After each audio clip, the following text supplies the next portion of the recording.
Welcome to the fourth video of our Exponent series.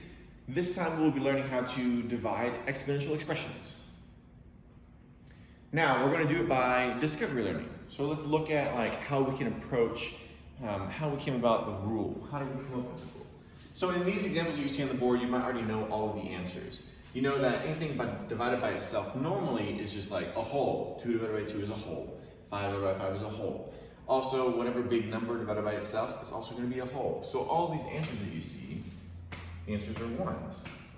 Even if it's a letter divided by itself, still the same concept holds. It's divided by itself, so it's still going to be a 1.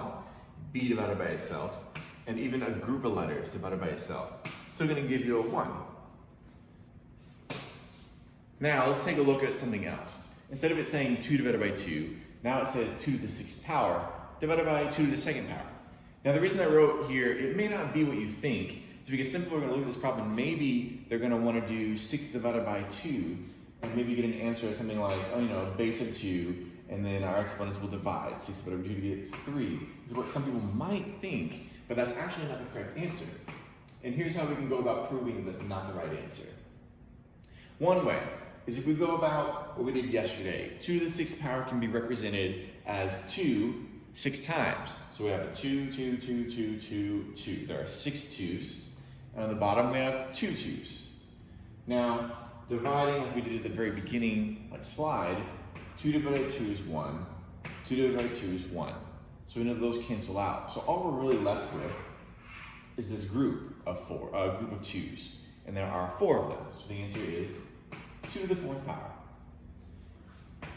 A different way of doing it is if you looked at it here, and instead of actually writing out all the 2's, if you already knew, if you put it in your calculator, 2 to the 6th power, your calculator is going to tell you that it equals 64. Or 2 squared, your calculator is going to tell you that it equals 4. And 64 divided by 4 is 16. But that answer is also the same as 2 to the 4th power, which is 2 times 2 times 2 times 2. Because 2 times 2 is 4, times 2 again is 8, times 2 again is 16. So either way you look at it, this answer is going to be 2 to the 4th power. But do you see a shortcut besides doing all that crud? Instead of writing out, 2, 2, 2, 2, 2, 2 on top, and then 2, 2 on the bottom, or doing the math, a simple way, just looking at these numbers. Now, if you didn't see it, here's what it is. The exponent rule for when you're dividing exponential expressions, all you're doing is subtracting the exponents. So you can see here we have a 6 and we have a 2. If you divided those, 6 divided by 2, you would have gotten 2 to the 3rd power, which would have been incorrect. 6 divided by 2 being 3. Instead, the rule tells us to subtract them. 6 minus 2 to give us 4. 2 to the 4th power is what we're looking for. Using that rule, go ahead and pause the video and see what you think about these problems. I'm going to go ahead and go over these. We have a base of x. So x is our base. It's going to stay our base. 6 minus 4 is 2. Our base here is x. 9 minus 7 is 2. Our base here is x. 4 divided by 4. 4 minus 2 is 2. Our base here is not a letter anymore. It's not x, it's not y. Our base here is 2. And then we have a 7 and minus 3, which is going to be a 4. We're dividing here, so we subtract. Our base is 10. 15 minus 9 is 6. Our base here is z. Now this one's tricky. 20 minus 40 is not 20. Please keep in mind that a small number, when it's a big number, is going to give us a negative. So we have 20 minus 40 to give us negative 20.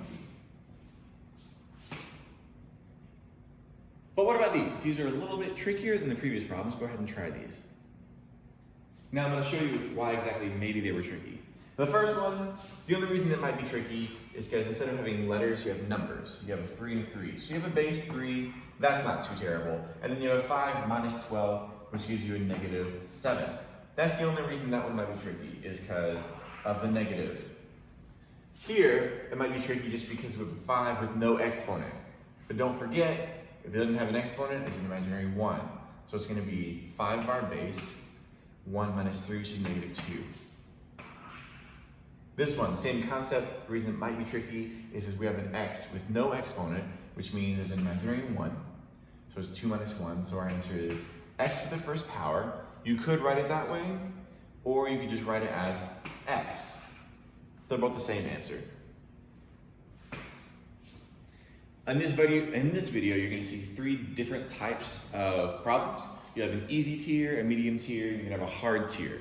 So the easy one is when you're going to see problems that just have like a simple letter to an exponent over the same letter to another exponent. The other problems that you're going to see are the medium tier, which has a number up front and then a letter to an exponent. And then the hard tier problem, instead of this medium one where you see 6 and 3, those divide pretty well. It gives you a nice, pretty whole number. 6 divided by 3 is just a 2. And then you can do your normal 7 minus 9 to give you -2. But here, the reason this was a harder problem, 10 and 12 don't divide into they're not a pretty whole number. You have to actually simplify that fraction, and then you'll have the rest of it. You have some more letters, you have some more exponents, and we're gonna go through these in this video. Easy type problems. If you wanna try these yourself, go ahead and pause. I'm gonna go ahead and go over them now. First one, the base is x, 6 minus 1 is 5. Our base is a, don't forget that little blank, 1 minus 2, which is -1. Here our base is 7, and 3 minus 2, which is 1. Now, I'm gonna stop saying that if there is nothing above it, that there's a 1. This will be the last slide where I tell you about those blanks being 1s. So here we go, continuing, 10 is our base, and then we have 0, which is 2 minus 2. And then here, here we have 1 is 1 minus 1, which is just y to the 0. And here, which is tricky if you noticed, x squared and y squared do not have the same base. So you can't do anything. It's just gonna remain x squared over y squared. Because they don't have the same base, you can't do anything with them. So this is actually gonna stay just like that. Here are the next set of problems if you'd like to try them yourself. Now I'm gonna go ahead and go through them. Here we have x to the 0. This one is y to the 5th. This one is b to the -6th. Here we have 8 to the -2nd, z to the 3rd, and t to the -5th. Hopefully you came up with the same answers as I did. Now there are 3 problems on this board. There is that first one that says x to the 0, and these 2 other ones that say 10 to the 0 and y to the 0. I'm going to talk about those now. If you noticed, when you have something over itself like this, x to the 5th over x to the 5th, 5 minus 5 is 0. So according to your exponent rule, the answer is x to the 0 power. But you also know that anything divided by itself is 1. So x to the 0, we also know that that answer is 1. This concept, I'm going to go over more in detail in the upcoming YouTube lessons. But for now, I don't mind. You can put it either way. You can put x to the 0 if you would like. Or you can put 1. Actually, I lied. Don't put x to the 0. You're not going to put this. You're going to put a 1. The reason that's important is because the upcoming tiers, the medium and the hard tier, we're going to have to know that if it's to the 0 power, it's 1. Because they do cancel out to be just 1. This is important. Moving on. All right, medium styles. If we have this problem, don't forget, just like yesterday, whenever you were multiplying exponential terms, like normal numbers, multiplied normally. In this one, we have normal numbers, but they're going to divide normally. So if we're dividing, just know that normal divides normally. But your exponents follow the exponent rule, that if they're dividing, you just subtract them. So our answer here, normal numbers dividing normally, 10 divided by 5 to get 2. Then we have a base of x, and subtract your exponents because they follow the exponent rules, 3 minus 6 to get -3. Using that concept, try these problems by yourself. Now I'm going to go ahead and go over these problems. Normal numbers, divide them normally. 6 divided by 2 is 3. We have base x, 5 minus 3 is 2. Normal numbers, 10 divided by 5 is 2. Then we have our y base, 7 minus 4. Normal numbers, 12 and 4, they divide to be 3. And then we have a squared divided by a to the 5th, so we have the base a, and -3. Normal numbers here, divide them to get 3, subtract your exponents, so it's going to be t to the third. If you're getting the hang of it, then go ahead and try these next problems by yourself. Now I'm going to go ahead and go over these problems. Now these problems are a little bit more difficult than the previous ones, only because now these are not going to be some pretty whole number anymore. 4 divided by 6. That doesn't divide to be a nice whole number. Instead, you simplify that fraction. 4 divided by 6 is 2/3. Then we have a base of x, and then we have 8 minus 7 to get 1.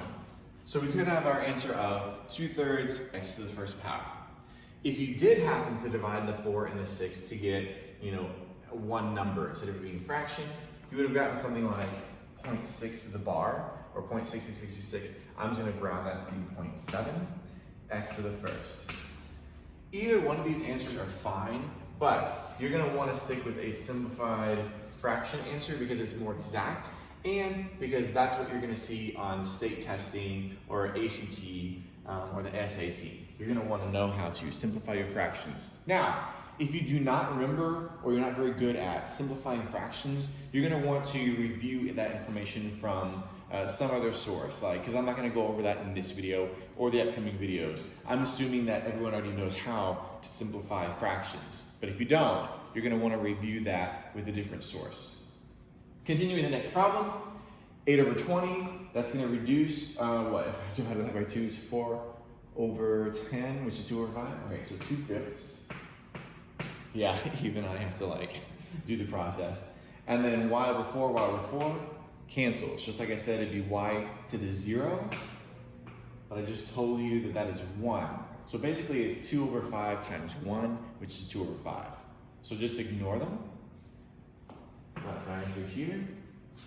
3 over 3, 3 divided by 3 is 1. And then n squared over n squared is 1. So we know our answer is just 1.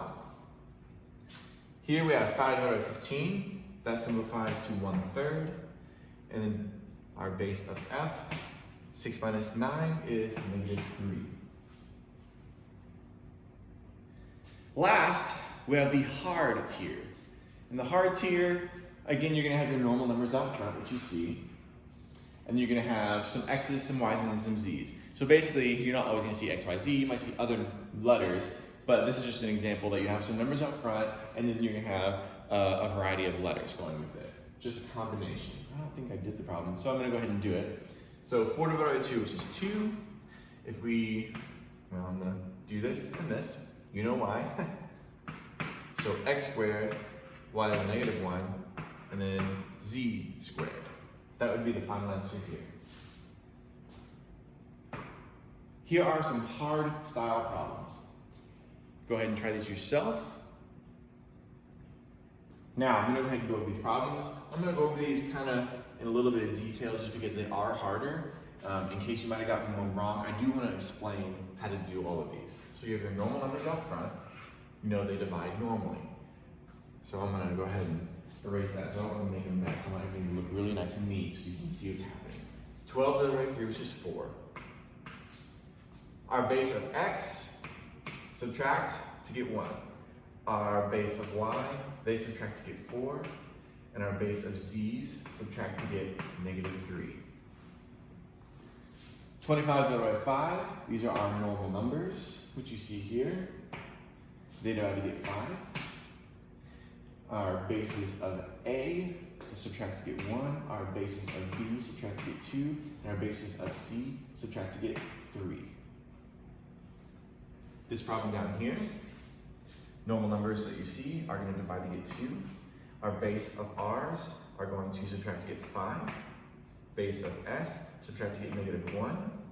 Base of T's, subtract to get 1. Normal numbers, divided by 3. Base D subtracts to get -1. There we go. Our base E's go away. So bam. They cancel because that's 0. Well, e to the 0, which is 1. And then our f's subtract to get -2. The last two problems that I'm going to talk about are a little bit of a challenge. I'm going to go ahead and let you pause and figure out why they might be a challenge. All right, now I'm gonna go over these myself. 12 over 10. The reason that's a challenge is because it doesn't divide to be a nice little number. Instead, that's gonna be something like 6 over 5. Then our x's cancel out because it'd be x to the 0, which is 1. Then our y's are going to be to the -1, and our t's cancel out, so that becomes 1. But then we have this z that's here. Now it doesn't combine with anything else because there are no other z's, so it's just going to remain a z. Over here on the right, we have 8 divided by 2, which is 4. Our a's, our b's, and then our C5, C5. So really all we're doing is the base of R, and then 2 minus 1, which is just 4R. That is the end of this lesson, so we'll be looking for that assignment.